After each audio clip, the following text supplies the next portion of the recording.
The year 2026 is already casting its shadow. While most people are checking their stock portfolios and listening to financial analysts argue on television, there is an ancient code that saw this moment coming 3,000 years ago.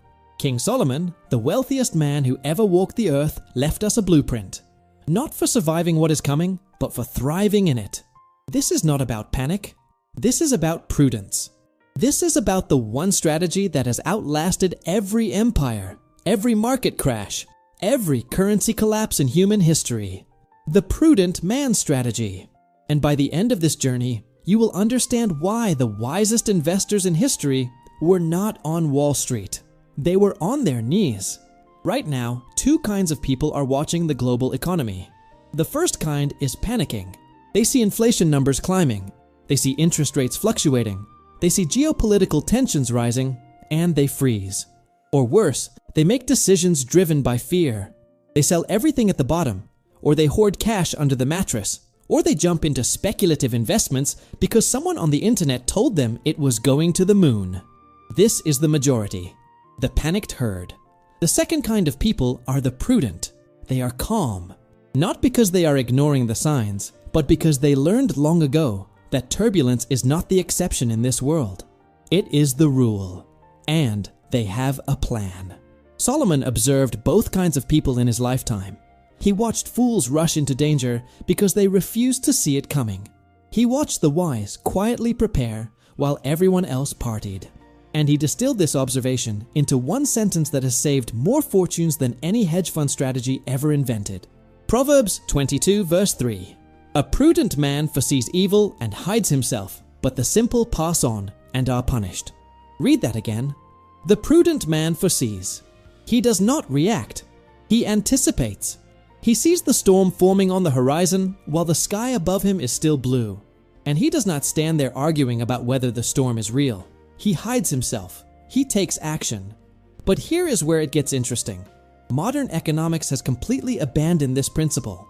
Walk into any business school, open any financial textbook, and you will find mountains of theories about efficient markets, rational actors, complex derivatives, and algorithmic trading. You will find equations that require a doctorate to understand, but you will not find the Prudent Man Strategy. You will not find Solomon. Why? Because modern economics assumes that markets are fundamentally rational and predictable. It assumes that if you have enough data, enough models, enough computing power, you can see the future and control it. Solomon knew better. He knew that the future is not a math problem. It is a moral problem. It is a wisdom problem. Economies do not collapse because the equations were wrong. They collapse because people became foolish, because greed replaced prudence, because the simple passed on and were punished. This is why Wall Street keeps getting blindsided. 2008. The housing crisis. Nobody saw it coming, they said. Except the prudent did. 2020. The pandemic recession. Nobody could have predicted it, they said. Except the prudent were already positioned. 2023. Bank failures. Came out of nowhere, they said. Except the prudent were already diversified. Every single time, the pattern is the same. The prudent foresee. The simple pass on. And now we stand at the edge of 2026. The signs are already visible. Central banks are running out of tools. Debt levels are at historic highs. Supply chains are fragile. Political instability is rising. Currency wars are quietly brewing. You do not need a degree in economics to see it. You just need the eyes that Solomon had. The eyes that see evil coming and do not deny it. So the question is not whether something is coming. The question is which kind of person you will be. Will you panic? Will you ignore it? Or will you do what the prudent have always done? Foresee, prepare, and hide yourself. Not in fear, but in wisdom. Let us go deeper into this principle of foreseeing evil. Solomon was not speaking theoretically. He was speaking from experience. When Solomon became king, he inherited a kingdom at the peak of its prosperity. His father David had conquered the enemies, secured the borders, and filled the treasury. Solomon had everything. Gold flowed into Jerusalem like a river. Trade routes brought wealth from every corner of the known world. The temple he built was covered in gold. His palace was a wonder. His wisdom attracted rulers from distant lands. By every measure, Israel was untouchable. But Solomon knew something that everyone else forgot. Prosperity does not last forever. Seasons change, and the king who does not prepare during summer will starve during winter. So what did Solomon do? He fortified cities. He built storehouses. He diversified his alliances. He accumulated resources. He invested in infrastructure. He trained his military even during peacetime. Why? Because he foresaw that the peace would not last. And he was right. After his death, the kingdom split. Civil war erupted. The prosperity vanished almost overnight. But those who had followed Solomon's example, those who had stored up during the good years, they survived. The others did not. This is the principle of foreseeing evil. It is not pessimism, it is realism wrapped in wisdom. Proverbs 22 verse 3 does not say the prudent man hopes evil does not come. It says he foresees that it will, and he acts accordingly. Think about what that means for you right now. The economy is still functioning. You can still buy food without rationing. You can still access your bank account. You can still move money across borders. You can still purchase assets. The question is, are you using this window, or are you passing on like the simple? Here is where most people miss it. They think foreseeing evil means predicting the exact day and hour of the crash. It does not. It means recognizing the trajectory. Solomon did not know the exact year his kingdom would split, but he knew it would, because he understood human nature. He understood that wealth makes people proud, pride makes people foolish, and foolishness leads to destruction. The cycle is inevitable. So he prepared, not by trying to time the market, but by building resilience into every area of his life and his kingdom. This is the first layer of the Prudent Man Strategy. You stop asking if something bad will happen. You accept that it will, because history proves it always does. Empires rise and fall. Currencies rise and fall. Markets rise and fall. And the only people who consistently come out ahead are those who prepare during the rise for the inevitable fall. Not because they are negative, but because they are prudent. Now that we understand the principle of foreseeing evil, the next question is obvious. How do we hide ourselves? What does prudent preparation actually look like? Solomon gives us another principle. This one is so practical, so timeless, that it applies whether you are managing $1 billion portfolio or a few $1,000s in savings. Proverbs 6 verses 6 through 8. Go to the ant, you sluggard. Consider her ways and be wise, which having no guide, overseer, or ruler, provides her supplies in the summer and gathers her food in the harvest. The ant does not panic. The ant does not wait for someone to tell her what to do. The ant does not need a financial advisor or a government bailout. She sees summer and she knows winter is coming. So she works, she gathers, she stores, and when winter comes, she survives. This is the principle of the ant's harvest, and it has two parts. First, asset allocation. Second, disciplined accumulation. Let us talk about asset allocation for turbulent times. Solomon himself modeled this. He did not put all his wealth in one place. He had gold, silver, livestock, land, trade agreements, political alliances, fortified cities, and storehouses of grain. Why? Because he understood that different assets serve different purposes in different seasons. Gold holds value when currency fails. Land produces food when supply chains break. Grain feeds people when famine comes. Alliances provide security when enemies attack. He diversified not for growth, but for survival. That is the key. In times of prosperity, you invest for growth. In times of uncertainty, you allocate for resilience. So what does that look like today? It means you stop chasing the hottest stock tip. It means you stop putting everything into one asset class. It means you build a foundation that can withstand multiple scenarios. Some of your wealth should be in hard assets. Things that have intrinsic value. Land, precious metals, commodities, tools, skills. These are the things that hold value when paper wealth evaporates. Some of your wealth should be in productive assets. Things that generate income regardless of market conditions. Rental properties, businesses, royalties, dividend stocks in essential industries. These are the things that keep cash flowing when jobs disappear. Some of your wealth should be liquid. Cash, not all of it, because inflation erodes it. but enough to take advantage of opportunities when everyone else is forced to sell.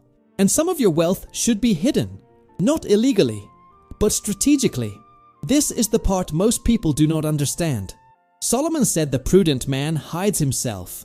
In the original Hebrew, the word hide does not mean to bury in the ground and forget. It means to shelter, to protect, to place beyond the reach of those who would take it. In ancient times, that meant fortified cities and secret storehouses. Today, it means legal structures that protect your assets from creditors, lawsuits, taxation, and inflation. Trusts, LLCs, international accounts, offshore holdings, precious metals stored outside the banking system. These are not tools for the ultra-rich. These are tools for the prudent. Now let us talk about the second part. Disciplined accumulation. The ant does not gather once and stop. She gathers throughout the entire summer, consistently, relentlessly, without distraction. This is where most people fail. They hear the warning. They make 1 or 2 changes, and then they go back to living like it is permanent summer. The prudent do not do that. They build the habit of accumulation. Every month, they move a percentage of their income into hard assets. Every quarter, they review their allocation. Every year, they increase their resilience. It is not exciting. It is not glamorous, but it works, because when winter comes, and it always does, they have what the simple do not: margin, options, time. Solomon understood this deeply. He built his storehouses when grain was cheap. He accumulated gold when trade was flowing. He fortified his cities when there was no war. Why? Because he knew that the time to prepare is not when the storm arrives. It is when the sky is still clear. And that is exactly where we are right now. The storm clouds are forming on the horizon, but most people are still at the beach. The prudent are loading their storehouses. You might be thinking, this all sounds good in theory, but does it actually work in real life? Let me introduce you to a man who proved it. His name was George Müller, and his story is one of the most extraordinary demonstrations of the prudent man strategy ever recorded. George Müller was born in Prussia in the early 1800s. He became a pastor in Bristol, England, and felt called by God to care for orphans. At the time, orphanages were horrific places. Children were abused, starved, and exploited. Müller wanted to create something different, a place where orphans would be loved, educated, and cared for. But he had no money, no government funding, no wealthy donors lined up, just a conviction and a principle. He would trust God's economy when the world's economy failed him. Over his lifetime, George Müller cared for more than 10,000 orphans. He built 5 large orphanages. He never asked anyone for money. He never went into debt. He never missed a meal for a single child. How? By applying the exact principles Solomon taught. Müller foresaw that relying on human institutions was dangerous. Governments change, donors disappear, economic systems collapse. So he built his entire operation on a foundation that could not be shaken: prayer, prudence, and preparation. Every morning, Müller would pray, and throughout the day, provision would come. Sometimes it was a check in the mail from someone he had never met. Sometimes it was food delivered anonymously to the door. Sometimes it was a sudden donation of land or building materials, but it always came. Not because Müller was lucky, but because he understood the principle. The prudent man foresees evil and hides himself in God's provision. Here is the part most people miss. Müller did not just pray and wait. He managed every penny with ruthless discipline. He kept detailed financial records. He diversified his sources of provision. He stored food when it was abundant. He built reserve funds. He trained his staff to live frugally. He operated with zero debt. In other words, he combined faith with the principle of the ant's harvest. And the result? While banks collapsed, wars raged, and economic depressions swept through England, the orphans under Müller's care never went hungry. Not once. That is the power of the prudent man strategy in action. But Müller was not the only one.